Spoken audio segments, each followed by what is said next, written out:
তিন ভাগে বিভক্ত হয়ে পাকিস্তানের বিপক্ষে 3 ম্যাচের টি-20 সিরিজ খেলতে লাহোরে পৌঁছেছে বাংলাদেশ জাতীয় ক্রিকেট দল। 10 জনের প্রথম গ্রুপ লাহোরে আসে শনিবার রাতে, আর হেড কোচ অধিনায়ক সহ দলের বাকি সদস্যরা রোববার দুবাই থেকে আসে লাহোরে। সোম ও মঙ্গলবার 2 দিন অনুশীলন করার পর সিরিজ শুরু করবে লিটনরা।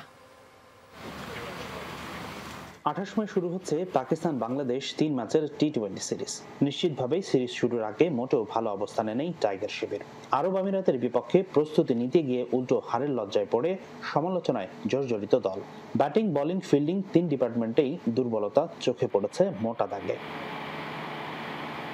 এমন পরিস্থিতিতে পাকিস্তান সফরে আসতে ক্রিকেটাররা করেছে নানা টাল বাহানা। মাঠের পারফরমেন্স যাচ্ছে তাই হলেও চাহিদার কমতি নেই ক্রিকেটারদের। তাদের চাওয়া মেনেই 5 ম্যাচের সিরিজ কমিয়ে 3 ম্যাচ করেছে বিসিবি।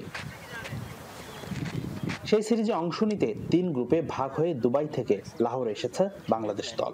তানজিম সাকিব, হাসান মাহমুদ, তানভীর ইসলাম ও পারভেজ ইমনের সাথে সাপোর্ট স্টাফের আরো 6 সদস্য লাহোরে আসে প্রথম বহরে শনিবার রাতে।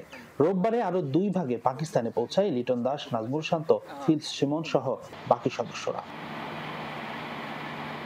স্কোয়াডের 2 সদস্য রিশাদ হোসেন ও মেহেদী হাসান মিরাজ আগে থেকেই পাকিস্তানে আছেন। দুজনেই পিএসএল খেলছেন লাহোর কালান্দার্সের হয়ে। বাংলাদেশ দলের অন্যদের চেয়ে তাই কন্ডিশন সম্বন্ধে ভালো ধারণা থাকবে এই 2 স্পিনারের। পাকিস্তান সুপার লিগের ফাইনাল থাকায় রোববার অনুশীলনের সুযোগ ছিল না বাংলাদেশ দলের। তবে সোম ও মঙ্গল অনুশীলন করবে দল। লাহোরে এই মুহূর্তে তাপমাত্রা সর্বোচ্চ 40 ডিগ্রি এর বেশি। তাই তো বাংলাদেশ ও পাকিস্তান 2 দলেই অনুশীলন করবে রাতে বাংলাদেশ সময় 8:30টায়। পাকিস্তানের সাথে যে 3 ম্যাচের টি-20 সিরিজ খেলবে বাংলাদেশ, তার সবগুলো ম্যাচই শুরু হবে বাংলাদেশ সময় রাত 9টায়।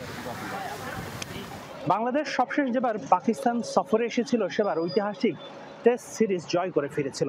তবে বর্তমানে বাংলাদেশ দলের যা ফর্ম, এবার বাংলাদেশের কাছ থেকে পাকিস্তান সফরে ভালো কিছু আশা করাটা বোকামি বললেও ভুল হবে না।